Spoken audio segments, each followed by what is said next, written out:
of President Trump's very first executive orders dropped late on a Friday night, days after he had been sworn in, and it came to be known as the Muslim ban. The order banned migrants from 7 Muslim-majority countries from visiting the United States for 90 days. It suspended the entry of Syrian refugees indefinitely and barred the entry of all refugees for 120 days, even for the 60,000 refugees who had visas in hand. It also capped the number of refugees in 2017 to 50,000 total. And within 48 hours, that order was blocked by a judge. So the president signed a new order exempting some refugees, like people from Iraq, and the courts blocked that as well. A judge has just blocked our executive order on travel and refugees coming into our country from certain countries. Regardless, we're going to keep our citizens safe, believe me. So he tried again and delivered Travel Ban 3.0. This version limited visas to travelers from 5 of the original 7 countries, lifted restrictions on 1 of them, and added new limits on Venezuela and North Korea. And this time, he succeeded.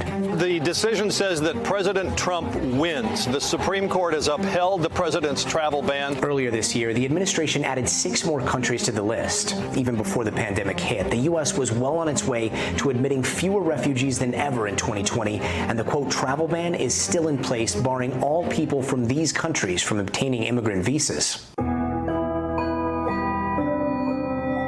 In the summer of 2018, the government reported that while arresting undocumented border crossers, they had separated at least 2,000 children from their parents in the past year.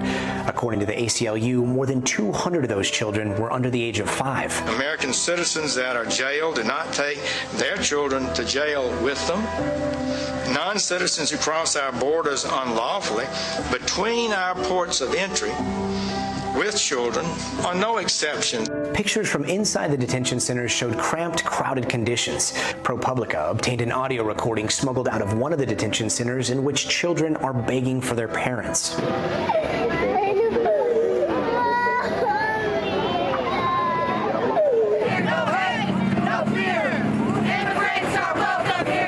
In response to public outcry, Trump signed an executive order ending family separation in June of 2018. You're going to have a lot of happy people. But the damage was done. Some reunification took months, while other parents were deported without their children. In all, more than 2,800 children were taken from their parents by U.S. immigration officials. And because DHS didn't prioritize tracking children in its custody, the Department of Health and Human Services says the true number of children separated from their families may never be known. Kirsten Nielsen, the head of DHS at the time of peak family separation, was forced out of her job in 2019. Internal emails obtained by NBC News, Wolf was an early architect of the Trump administration's family separation policy. The man who helped craft the family separation policy now has her job leading the agency in an acting capacity. Build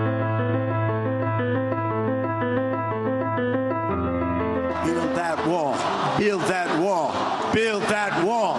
Build that wall. Build that wall. In the election of 2016, this promise was part of the foundation of President Trump's campaign. Who's going to pay for the wall?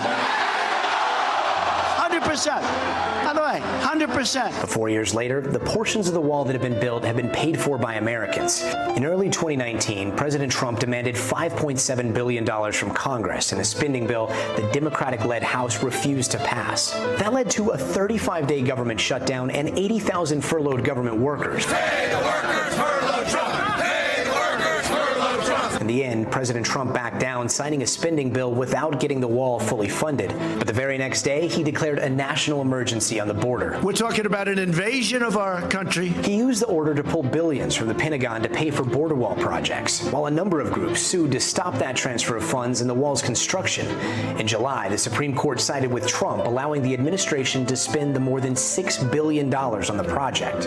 But construction has been slow, and around 2/3 of the land needed for the wall is still privately owned. As of August 10th, 275 miles of what Customs and Border Protection calls a border wall system have been built, which is roughly 12.5% of the southern U.S. border. But portions of the new construction has gone to replace some of the border fencing built during the Bush administration. When they come in once, we deport them. When they come in twice, they go to jail for 5 years. When they come in another one, it'll be 10 years. And you know what's going to happen? Sort of pretty simple. They hear they get caught again, they go to jail for 5 years. Guess what's going to happen? They're not coming back, folks.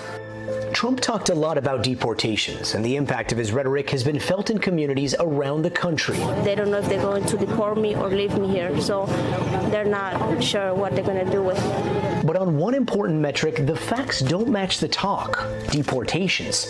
They've risen since the last year of Obama's tenure, but have come nowhere close to the more than 400,000 deportations during the peak years of Obama's presidency. And according to the most recent ICE numbers, interior removals, deportations that happen away from the border, are down from most of the Obama years as well. ICE stopped reporting this data for fiscal year 2020, but if the trend holds, then one of President Trump's key promises to deport more people has not been kept.